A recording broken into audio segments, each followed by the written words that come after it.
We are live. Ba-da-ba-ba. I need some coffee. Wait.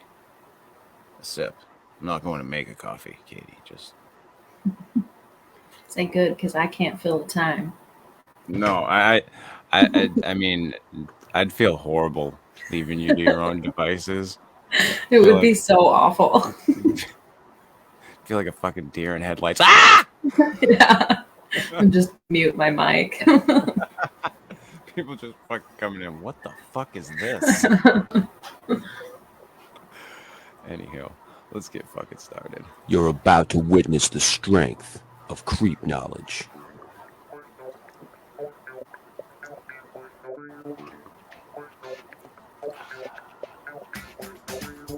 Good evening. Welcome to the Fortean Slip. This is episode 195. Merry Krampus. Merry fucking Krampus. I didn't realize Krampus night was December 5th. Yeah. Something When they like that. all dress up like a fucking demon and act like assholes. I wonder if they beat kids in the street. Probably. I wonder if I don't know that's about that. sanctioned on Krampus night. I know some parents that would like to be able to do that. Hell, I know some parents that did do that. And they didn't wait until Krampus night either. Yeah, they didn't need a holiday to do it. Oh, they just got those switches and went to town. Motherfuckers.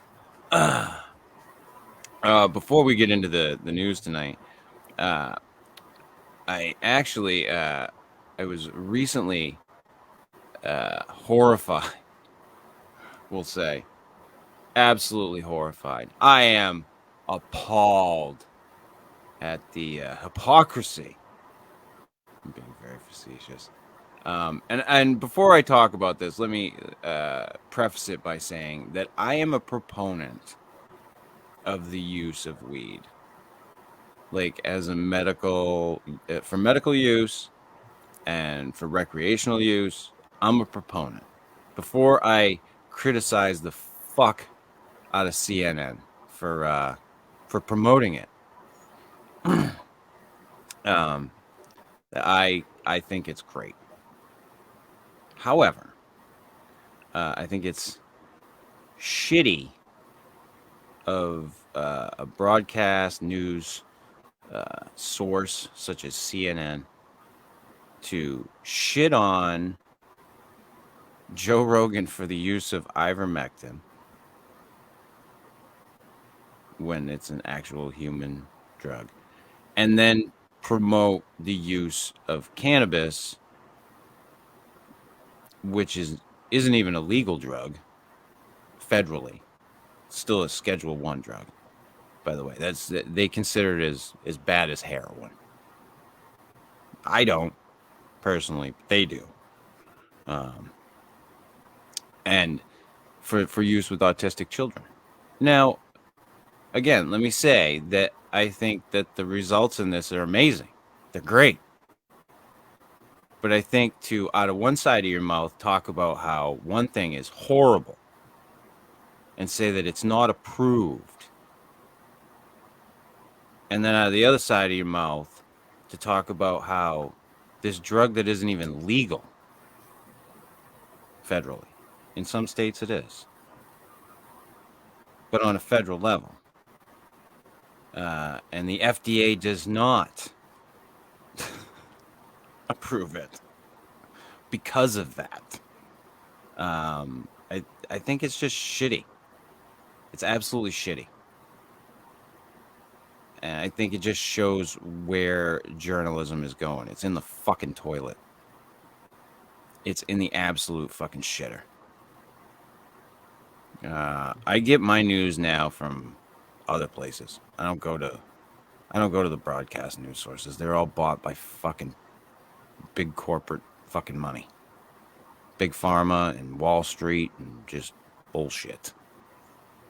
So there's my rant for the week. That pissed me off to no end. It's a And solid rant. I think a lot of people are pissed off by the hypocrisy, you know. I'm just you know, and for the like I said, I totally think that what they were promoting is good. Like the use of cannabis for autistic children and people and the benefits that it can give them and the families that have to take care of them, like these extreme cases, it's amazing. Well, that's kind of the However, problem. These stories are being wasted. You know what I mean? Like they're legitimate stories, but they're not being pushed for the right reasons, and it's muddying the good possibilities that could come of them reporting on such a thing, you know? right. And and their shitty and shoddy journalism in other areas belittles all of the good things that they do. Yes. You know, and it sucks. It sucks. I I can remember a time in my life when I used to turn on the news and not feel as horrible about it as I do today. And I will admit, like looking back over shit over time, like years removed, there is and was a bias in certain directions. Like you can look at back on shit in like the early 1900s and see like this extreme crazy bias in news. It's nuts. Yeah. So I mean it bothers me. And we report on bullshit. So and we accept that it's bullshit. Right. So I'm not trying to tell you that these stories that I'm going to give you tonight are real. I'm just going to tell you that they're there. That's it. That's all you get. Dave Long, never seen you. Yo from Seattle. Good evening, Dave. Glad you could join us. um but yeah, it was one of those things where it got to me. And I'm a huge Rogan fan. I think the what he's brought to, you know, the podcast world or broadcast radio, whatever you want to call it, is amazing. Right. It's his format, the way that he talks to people, it's great. So Well, and luckily uh, he has a sturdy enough oh yeah. foundation in fame that did not hurt him any, you know. No, and for the record, like the reason they're attacking him is because he's bigger than they are, Right. and he has Much more pull. bigger. Yeah, and as far as I'm concerned, he's more honest because he's willing to admit when he's wrong. And Yeah.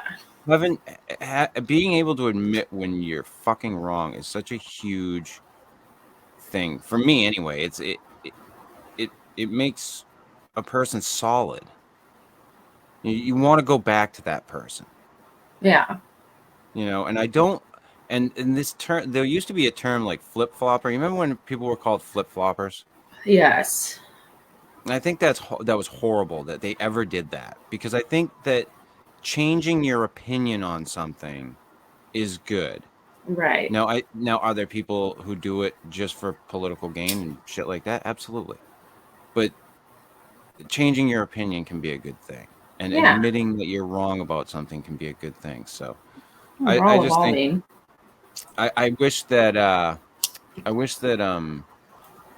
the news corporations would follow suit and start doing the fucking right thing. They won't. As I say, I don't have a lot of hope in that, Chris. Sorry. No, neither do I.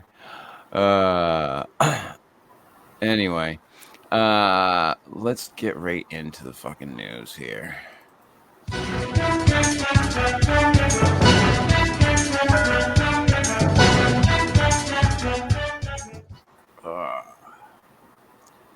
Ooh, I just dropped it down. I hate it when I do that. From the New York Post.com. We were confronted by a Bigfoot-like Yowie ape man on our way home from work. Three men have told how they encountered an apparent Bigfoot-like Yowie as they traveled home from work, leaving them terrified. The men from remote Queensland, Australia, have claimed they came across the beast while driving home earlier this month. The Courier Mail reported the three plantation workers were driving on Saturday, December 4th, to the Jimna base camp in Australia when they spotted the animal. plantation. What are they in fucking early America? They said they spotted the slouched over figure under a street light, and when the figure noticed them, it turned in their direction. Seamus Fitzgerald told the Courier Mail, described the mysterious figure as having very long arms and an ape-like face. He said, "We initially thought it was a boar or a really big animal until we got closer and saw it run off in a very ape-like way. I've never really had a paranormal or strange experience like that before. I hardly slept that night, and the feeling was overwhelming that I had seen something that I never believed in previously." Workmate Sterling Slowcock Bennett said the group was immediately confused when it crossed paths with the unknown entity.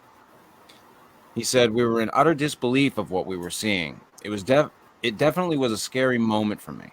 As I said, I was so confused and shook of what we were seeing. And as we got closer and closer, it didn't make sense like you'd hope." We were fucking hoping it was gonna. How were you hoping that was gonna make sense?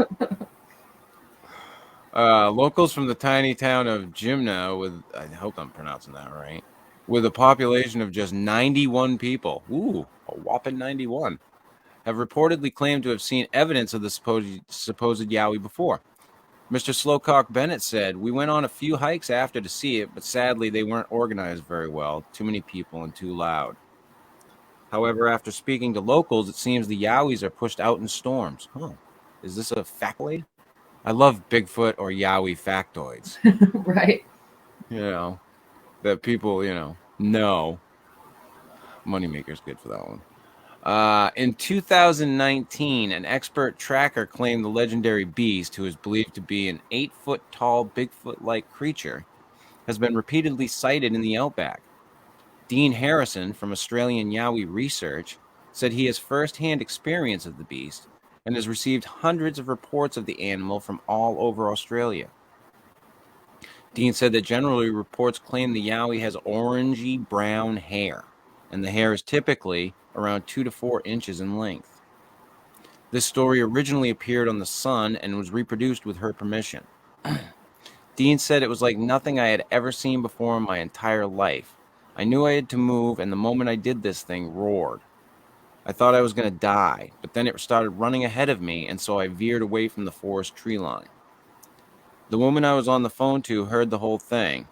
It was a life-changing event, something you can't let go.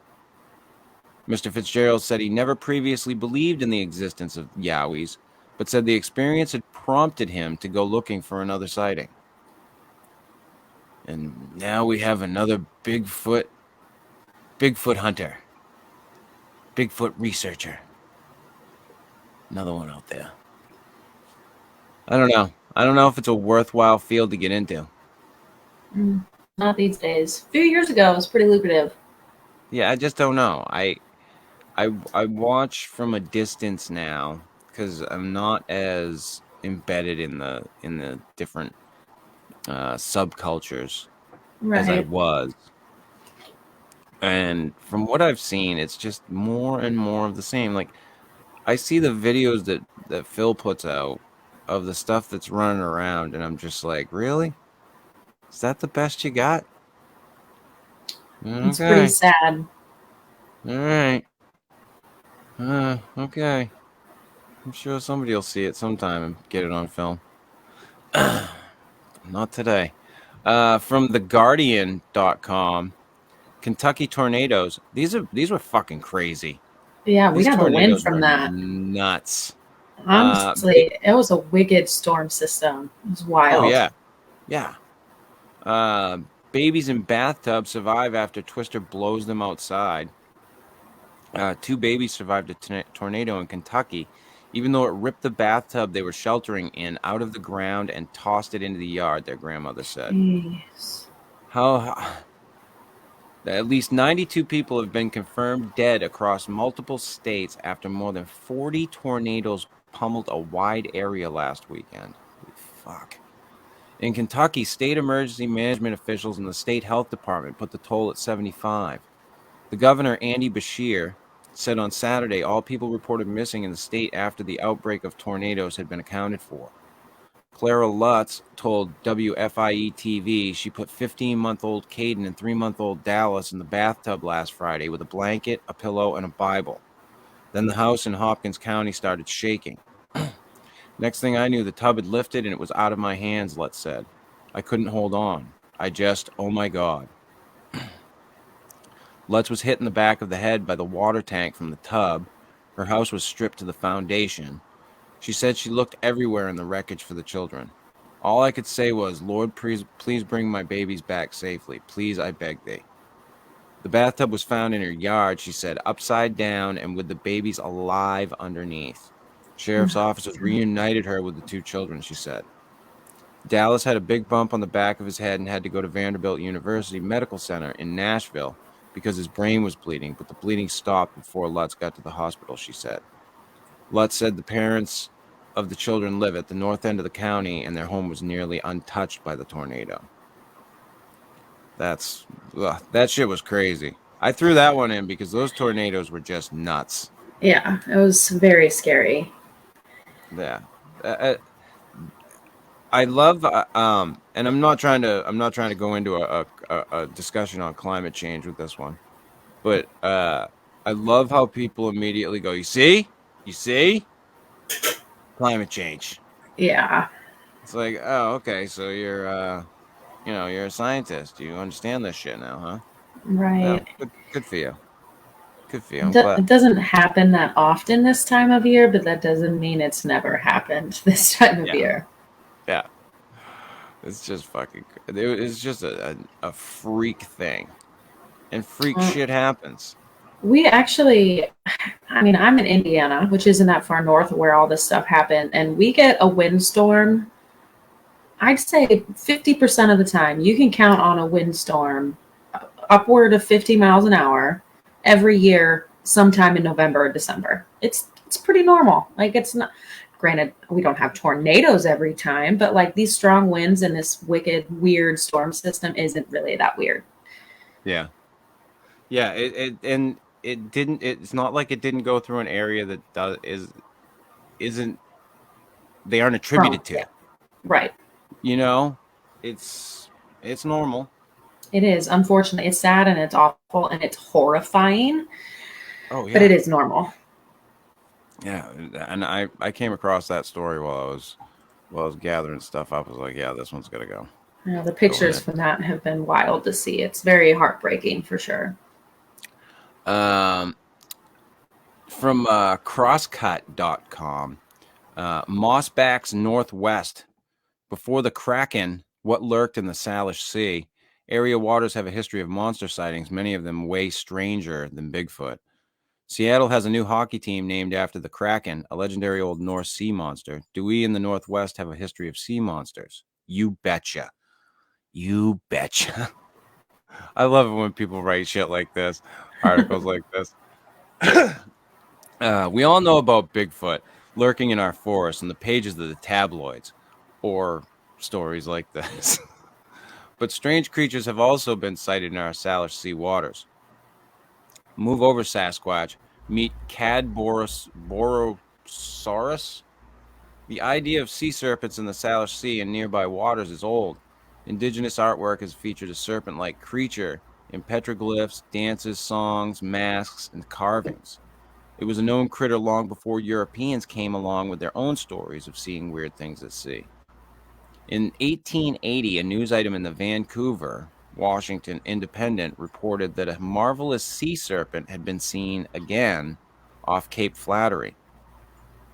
He disported in the water more than 15 minutes to invite inspection of its prodigious size and rare ugliness, throwing his long tapering body 90 feet out of the water and disclosing wings that put our mainsail in the shade, reported one B. Stowe when he got to port. The serpent's snorting was said to be epic. I love fucking the way they wrote in the 1800s. Illustrates quite the picture, doesn't it? Well, I mean, and you got to remember they didn't fucking have all of the, they didn't have all the shit we have now. All they had was the written word. Right. So yeah, to listen to some of the or to read some of that, it's crazy. It's very cool. That same year, a wonderful sea monster was said to have been caught near Victoria by local native people. It was brought to town and described as a genuine sea serpent 6 feet in length, with the orthodox mane, a head shaped like a panther. Interesting. It was said to have been preserved in spirits and sent to Ottawa for identification, as no locals knew what it was. That wasn't the last time some odd carcass found on a Northwest beach sparked the question, what the heck is it? Strange sightings weren't confined just to salt water. Indigenous peoples told stories of creatures in lakes. Famously, a serpent-like critter in British Columbia's Lake Okanagan named Ogopogo. Yeah, we know about Ogopogo. Is that what he's fucking gonna run on? Yeah, I'm good. I'm gonna slide through that one. I did like the way he started that one though. You betcha. You betcha. Dave Long, I miss your shows with Matt Knapp. Well, I'm sorry to hear that. Times change. Things happen. I don't know what to tell you. It wasn't the best of endings. So it is what it is. But I wish him well. And I think he was great on the show. So I'll never say he wasn't.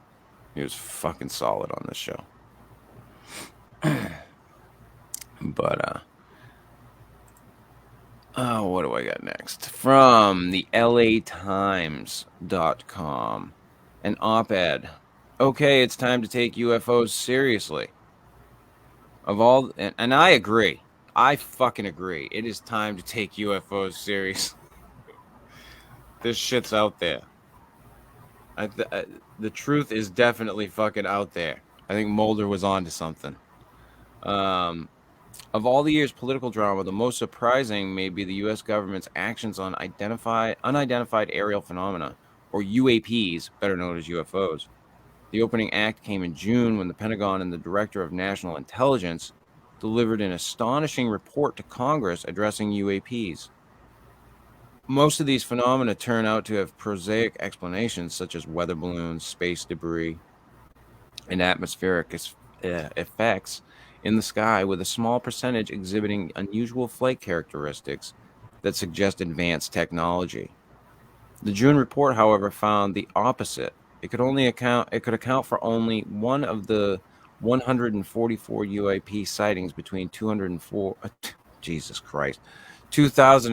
and 2021 that it examined, including 80 observed with multiple sensors, such as high-tech military radar and infrared cameras mounted on warplanes. Take one of the most memorable sightings caught on infrared camera in 2004. Navy pilots flying from the USS Nimitz spotted a 40-foot white object resembling a Tic Tac mint levitating erratically above the waters off the California coast.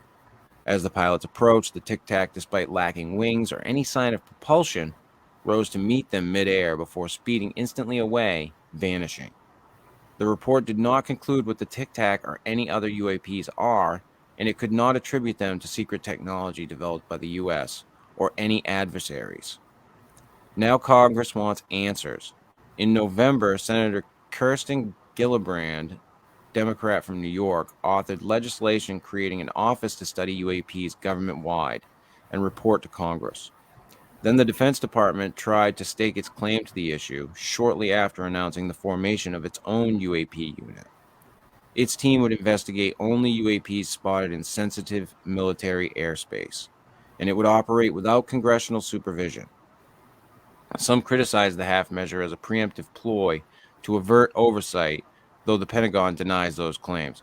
I'm gonna call bullshit. But Gillibrand and a bipartisan bloc of lawmakers, including Senator Marco Rubio, Republican from Florida, and Representative Ruben Gallego, Democrat from Arizona, were not deterred. They steered legislation through Congress attached as an amendment to the annual defense bill sent to President Biden's desk Wednesday to be signed into law. That establishes a new office to study UAPs. The amendment also requires unclassified reports on UAPs delivered to Congress each year, as well as semi-annual classified briefings to legislators. The move represents the most significant public process yet to understand UAPs. For all of its dysfunction, only Congress has the institutional power and legitimacy to lead this conversation. UAPs intersect with topics as wide-ranging as aerospace technology, national security, and potential health effects on individuals exposed to these craft. No single agency has the multidisciplinary know-how or legal authority to tackle all these questions. For example, the Pentagon unit's intended focus on military airspace would ignore the Federal Aviation Administration and civilian flight safety. A comprehensive strategy from Congress is needed. The office created by the Gillibrand Amendment, accordingly, will take a broad approach by investigating UAPs across jurisdictional lines, prioritizing areas of scientific study, and requiring various agencies to collaborate, not only the Defense Department and the Federal Aviation Administration, but also the Energy Department, intelligence community, NASA, and others. It will develop a science plan to investigate striking physical characteristics of UAPs, like their speed, and potentially replicate any advanced UAP technologies, which is what it's all about, ladies and gentlemen. And the new office will seek to understand the global nature of these phenomena, directing outreach to foreign allies. In particular, the office will analyze whether UAPs represent foreign adversarial technology or otherwise pose a threat. That should be its top priority. The June report stated that UAPs, in addition to representing a flight safety hazard, may pose a challenge to the U.S. national security. Given the regular sightings in military airspace and the apparent connection between UAPs and nuclear technology, national security concerns are paramount.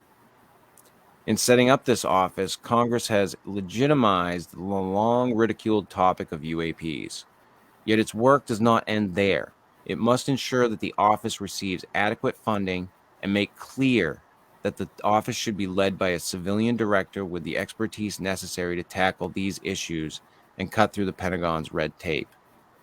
Of course, the perspectives of defense and intelligence officials will be crucial, but the Pentagon has a long history of obfuscating work relating to UAPs, whereas Congress can promote transparency. Sure they can. Once the office has delivered its first unclassified report, Congress should hold public hearings to discuss its findings. Now that legislators have marshaled action on UAPs, they need to make sure the new office does not become shrouded in secrecy. What do you think, Katie? I don't see this going well. That's what I think. I think the move by the different agencies to take the wind out of the sails of the other investigative measures.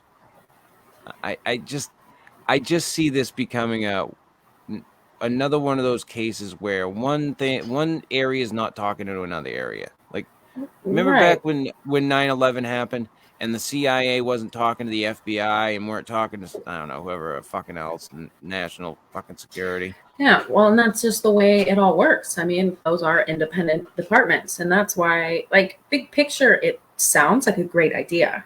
Sounds fantastic, right? Oh, it sounds amazing. But when you take into consideration the fact that I'm personally willing to bet that the Defense Department in particular knows a shit ton more about this UAP stuff than any of those other departments. They're letting on. Right. We just don't know that. But they're not going to just come out and tell us just because, we formed this new group and we're going to be united all as one and yay. No, they're not going to play along with that bullshit. They have literally dedicated their whole way of doing business as the Defense Department being secretive. This is what they're good at. That's what they do. Yeah. So I don't see that going well. Yeah, I don't either. I see to me, it's a dog and pony show. Oh, for sure. It still to me feels like a social experiment. I think it's all for us and it's not necessarily real. I don't necessarily think it's a social experiment. I think that at this point, they will take anything that they can use as a diversion. Yes. I think that, and I think that in a lot of ways, stuff like this, stories like this are diversions for people's brains, because you go, oh, look, squirrel. Right. You can't help it. It's like when you pass by an accident, you can't help it. It's like I was talking to you about the Brian Laundrie fucking Gabby Petito thing. People can't fucking help themselves. Yeah. So But that's why it they still kind of falls into that social experiment to me. Like they're all playing with our minds on purpose, you know? I don't could think be. that there's a genuine I don't think there's a genuine desire to let the people know what's really going on. Yeah, and I'm not. I won't shit on that theory because it could very well possibly be true. They want us to Like, feel like that desire is there, but I don't think it really is. yeah, and I think that happens in a lot of these governmental agencies. Absolutely. Yeah, it's pretty widespread, I think, when it comes to that. But from the New York Post.com, people who believe they were abducted by aliens could have PTSD. Feeling is believing. Whether or not it's actually possible is neither here nor there for those who truly believe they've been abducted by aliens, because their post-traumatic stress disorder is real, according to a new study. Researchers at Zaragoza University in Spain concluded that almost half of believers may qualify for PTSD diagnoses. Out of 19 people claiming to have been taken by aliens, 9 of them met the criteria for PTSD, a rate of 47%. Compare that to people were kidnapped by other humans, 46% of whom, about 15 people, could be considered PTSD sufferers.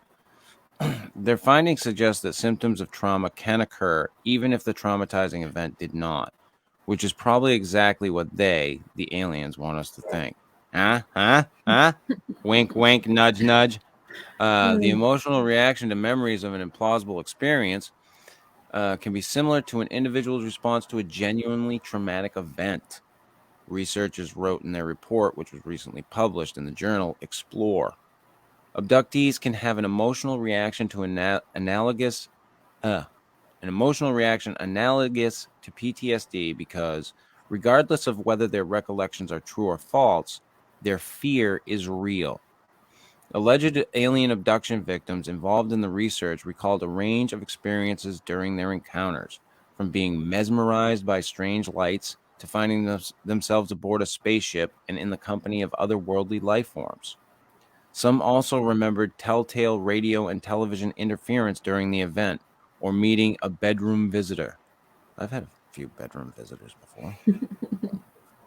Not that Anyway. kind, Chris. Oh, sorry. More than half of the participants claimed to have memory loss during their supernatural ordeal, usually between a few hours of the night, and for one individual, about 36 hours. On average, researchers also found that alien abductees scored lower in suggestibility compared to the control group, indicating that they had actually become more of a skeptic as a result of their abduction. The small scale study understandably involved just 19 people who claimed to be bona fide alien abductees, and compared them to 32 individuals who had been kidnapped, but not by extraterrestrials. Volunteers were asked to complete a PTSD assessment questionnaire that rated the severity of the symptoms, such as frequent nightmares, anxiety, mood swings, intrusive thoughts about their experience, and full-blown flashbacks. Notably, 3 alleged abductees did not consider their phenomenal experience traumatic. Researchers also hypothesized a few alternative explanations for purported alien abductions, including hallucinatory dreaming and sleep paralysis or the effects of anesthesia during a legitimate surgical procedure. Alien abduction claims are nothing new, of course. In 1991, paranormal investigators and sociologists commissioned a nationwide poll of nearly 6,000 Americans and found at least 119 respondents whose answers were indicative of alien abductions. Based on the survey, it was extrapolated that nearly 4 million people in the U.S. have endured an alien abduction. 4 million. What? Fucking crazy. That sounds Well, a bit high. if you extrapolate the data. And such experiences aren't limited to regular folk, Katie. Even celebrities, the likes of Elvis Presley, John Lennon, Dan Aykroyd, and Shirley MacLaine among them, have shared stories of their own alien close encounters, and nobody gives a fuck. Or nobody should give a fuck, is the more poignant point. I mean, hey, I think that if something, I agree with that. If something traumatic happens to you, whether it was real or not, but you actually perceive the event, then of course it can be it can cause you some type of post-traumatic stress. Absolutely. Perception is reality for an individual. Oh, yeah. So I've seen The Matrix. I have not. I was fucking waiting for that to fall just right to the floor, just fucking boom. Yeah, Katie's never watched those fucking movies. No, but the human psyche is spectacular, honestly, and it's capable of insane things. So I really feel like this is more about the human psyche than it is about alien abductions. Yeah. It's it is very interesting. Yeah, it is. I think work in that direction is, it's like the work they're doing with with like MDMA and mushrooms with depression and PTSD and shit like that. Yeah. It's very fringe stuff for people on the straight and narrow. Right. But for people who have dabbled in drugs, it's not that outside of the realm of being a real thing. Like it's exciting stuff, though. Yeah, the research that's coming out is it's amazing. It is, and I think that people should take note. Like I've already decided, like based on what I've read, if I get some type of terminal disease and I have to, I'm gonna be just wasting away, I want fucking mushrooms. Yeah. Somebody fucking find them fucking things and would dosing me for the way out. For sure. Because from what I've read, people who have, and I'm not talking about being like wasted on mushrooms all the time, like who have a certain lower dose, they accept it a lot easier. Yeah. They don't have as much stress about, the fact that their timeline is a lot shorter. That they have an end in sight. Like they just So I already told my kid, I was like, listen, this is the way it is. Just be prepared. So it's going to happen. The cool thing about those studies, though, is that we really, truly still don't understand the human brain and like all the ins and outs of it. And so to have some focus put on this kind of thing is really exciting. Like, I mean, the possibilities of what can be learned from diving into our brain's response to this, like that's exciting for the medical community, I think. Oh yeah. Hey, we're on the verge of some crazy shit, I can tell you that. I mean, the way technology has jumped, let's see where it goes. From WIOnews.com, wait, what? Scientists say water in our oceans has alien origins. We live on a planet 71% of which is covered in water. It is the water that gives Earth its unique blue color from space, but the origin of this liquid water, which sustains our seas and has nourished life for a millennia, still remains a subject of intense debate. Technically, the water isn't blue. I was thinking the same thing, actually. Like, well, I thought that was a reflection. Well, no, that's why the sky's blue. Right. The sky, the water reflects the skies. No, I think the sky reflects the water. Nope. Incorrect. Incorrect. The sky is blue because of the way the light filters through the atmosphere. You can look that up while I'm reading. Anyhow. No, I believe you. I'll take your word. Some researchers argue that water in one form or another has been present in our world ever since it coalesced out of swirling clouds of dust and gas 4.5 billion years ago. Earth has always been provided with a reservoir in short. Yet other scientists have a different and frankly much more interesting viewpoint. According to them, Earth was once parched and almost waterless, and our oceans were merely the result of ice and water raining down from extraterrestrial sources. Yes, aliens gave us water. The theory suggests that extraterrestrials may be responsible for most of the 332,500,000 cubic miles of water covering our planet today. And drumroll please, now, British scientists are backing up the hypothesis that our seas are actually from out of this world. Studying grains of material from an asteroid called 25143 Itokawa, brought back to Earth by a Japanese robot probe, this group of scientists concluded that these grains support the hypothesis that our oceans came from outer space. Luke Daly of the University of Glasgow says that the dust they study provides compelling evidence that our oceans were formed from water from other parts of the solar system. He says that there is strong evidence that at least half of the water on Earth has been filtered by interplanetary dust. The scientists report in a paper published in Nature Astronomy that the grains brought back from the asteroid contained a significant amount of water. Daly and his colleagues examined grains of dust returned from Itokawa 25143 using atom probe tomography. Using this technique, scientists can count atoms one by one in a sample. That's pretty crazy.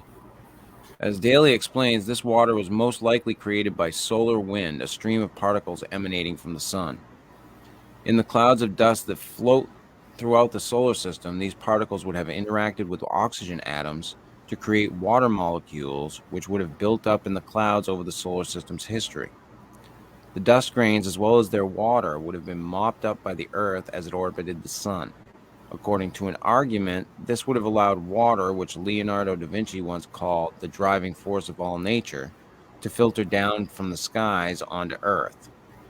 Professor Martin Lee of the University of Glasgow, who was part of the group, stressed that all the water that is found in our seas did not come from solar dust grains. Ice from comets and asteroids crashing on Earth would have made an equally substantial contribution. According to Lee, solar dust and icy comets provided us with the oceans in which life then evolved. This discovery is important not only for providing compelling evidence about the origins of water on Earth, but for several other reasons as well.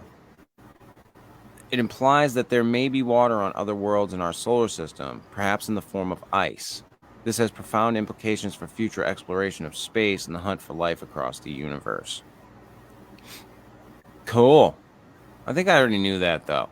I think that theory's been around for a while. That's what I was thinking. Now, I'm not a big space nut, though, so that's why I was like, well, my opinion doesn't matter. But I was thinking, that doesn't sound too earth-breaking, you know? I don't know. Yeah, it's not crazy. It's not some crazy shit. And our last story of the evening, from AJC.com. And this happened yesterday. Netherworld reopened for a one-night haunted holiday. Deck the halls with boughs of cobwebs. Fa la la la la la la la la. If your house's decorations went straight from Halloween to Christmas, you have something in common with Netherworld. The famed haunted house in Gwinnett County reopened Saturday, December 18th for one extra night of fright. If you missed Rise of the Netherspawn in October, you now have another chance to see it. In the deepest caverns you did. In the deepest caverns below the cursed city of Wishburg, an ancient creature summons an army of horrific nightmares led by the twin abominations, Fear and Terror. As a colossal storm of shadow engulfs the world to conceal this army of horrors from the Netherworld, according to a press release from earlier this year. Saturday's haunt won't be exactly like Halloween's. Netherworld is adding a peppermint twist to the fun. You'll also experience visits from seasonally inspired monsters like Krampus and Yeti, holiday-themed scenes, and more. Access to Netherworld's holiday-themed Midway entertainment area and gift shop full of Christmas gifts for the lover of all things spooky. Limited capacity and tickets on a timed schedule. Tickets are sold in half-hour time slots. That doesn't fucking matter because it's done.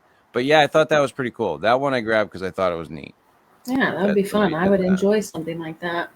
Yeah, that was a cool one. I actually had another story, but it's too damn fucking long, and it's about a haunted inn, England's ancient Ram Inn. Maybe I'll fucking repurpose it for next week.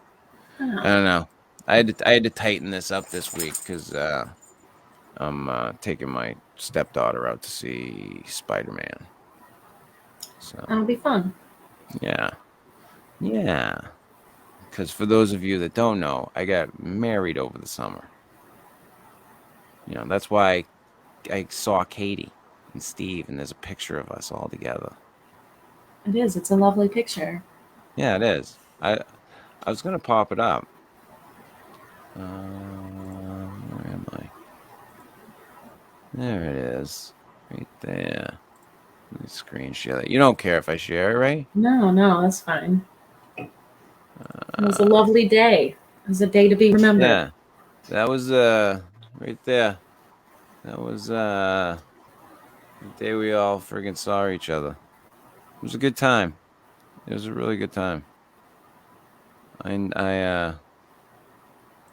was a great day, all in all. And my honeymoon was fucking amazing. So I get to go on a helicopter ride. That was fun. That looks beautiful. Oh, it was. I mean, it. And the thing that sucks is when it's done, it's like, oh, it was really short. Right, it goes by so fast. Yeah, it goes by so fucking quick, but you see some amazing shit. Like the way that we got to see the Smoky Mountains, my wife and I, it was fucking crazy. It was really nice. And we drove the Blue Ridge Mountain Parkway, all the way down. We went through Shenandoah, I think.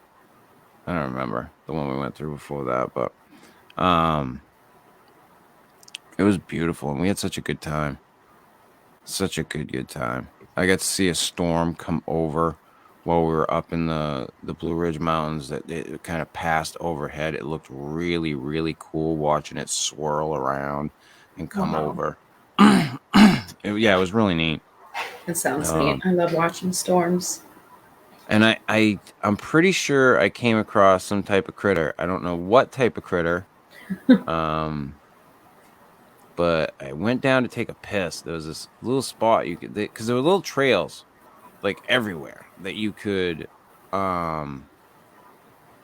go down from the lookouts to like go down to like these little rock that kind of like stuck out over or whatever. And I had gone down to take a picture, and I had to take a leak while I was down there. And while I'm down there, I'm sitting on the rock, and I hear this thing go. Yikes. And I'm like, fuck was that? And I'm still taking a piss, and I'm like, let's curry this up here. Right. And I hear it again. I'm like, and it just. Was it a bear? I have no fucking clue. Like, what the fuck is that? So I, zip up, fucking up, and I start moving up, and I hear it again. I heard it 3 times. Wow. And I bolted up the trail and jumped up over. My wife said, she's like, I knew something was wrong when I see you fucking flying up over. But yeah, it was a good time. It was a very good time. And I really enjoyed that type of shit. We did see a bear. We did see a bear while we were driving. It was a black bear. It was a small little thing. It wasn't a big one. They're cool to see. The road. Yeah, oh yeah. I mean, I've seen them before. I saw a huge one in California. And out there they're not black. They're cinnamon colored. Right. And this thing was massive. I was like, holy shit. I didn't know they came that big. I didn't know. When I was younger, I thought grizzly bears and black bears were similar. Oh no. You know, living in Indiana, we have a really lovely zoo where I'm from, but we didn't have grizzly bears. So I had never seen one in person Right. until I think when I was finally like 17, I finally went to the Indianapolis Zoo and they have grizzly bears. Holy shit, I had no idea. They're like fucking tanker trucks, man. They're Right. huge. And I think I said this recently. Like, we all the time. Like, we've been doing this show for a while, and we talk about all these fantastical creatures. We Like, have Bigfoot. fantastical Right. creatures. You go look at a bear, a fucking real huge ass, like a grizzly or a Kodiak. Oh yeah, Up even close and those personal. polar bears. It's a fucking monster. Yeah. It's a fucking monster. Go look at a moose. Oh yeah. And you think moose, oh, it's an herbivore, it eats plant. That thing will fuck you up. Yeah. Fuck you up. Even just something like a bobcat, honestly. Like those Oh, yeah. little, they're not even that big, but holy shit, those things are so wild and ferocious. I've said it for a while now. The emergence of this coy wolf that's happening, this mixture of domestic dogs, wolves, and coyotes, it's taken a hold and it's creating this new species of creature. It's gonna eventually become its own thing. Oh, And I it's think gonna it be already dangerous. has. It just hasn't been documented yet. Right. They haven't. It's not official. Yeah. But yeah, I think those things are gonna be crazy dangerous because they're not afraid of people. Right. The They've fear of got some people. closer domestication in their blood, and that's not Right. necessarily a good thing. Yeah, and they're living amongst people, like in urban areas. Yeah. So it's gonna be interesting. Like I said, we look for all these fantastical creatures, and it's fun. It's super fun. Like It's a blast. I have fun with this shit. You know, I'm a huge Mothman fan. Love me some Bigfoot. You know, give me some Loch Ness. I'm all in with this shit. But let's face facts. There's crazy shit right here on Earth. Oh, Sharks yeah. exist. Sharks, they exist. Right. You know what? I still Eating, get killing really machines. excited. It gets me going. The Tasmanian tiger. The fact that people think they're still out there. I hope they are. That's so exciting. I think that they could be. I do think that they too. very well could be at this point. Yeah. Richard would be happy. I know. I would be. I haven't spoken to him in forever, but I'm sure he'd be happy if they still existed. Yeah. Crazy that one gets weird me excited. creature. The way their jaws work. Right. It's just weird. But anywho, I'm gonna wrap this up. Thanks those of you who listened tonight. Dave Long, you seems like you stuck it out. I know Les was in there for a little bit. Les Eckersley, he's always usually around. For those of you who catch it on the replay or on YouTube when I post it later, or wherever podcasts are downloaded, thanks for joining us. This has been the Fortean Slip, episode 195. Merry Krampus, everybody, and Merry Christmas, or whatever you fucking celebrate. You know, Happy Hanukkah, Festivus is for the rest of us. I don't fucking know. Whatever your thing is, you know, Kwanzaa, or stuff it up your ass if you're a humbug. I don't care. Enjoy it. Spend some time with your family. We will be back next Sunday. I think we will. You good for next Sunday?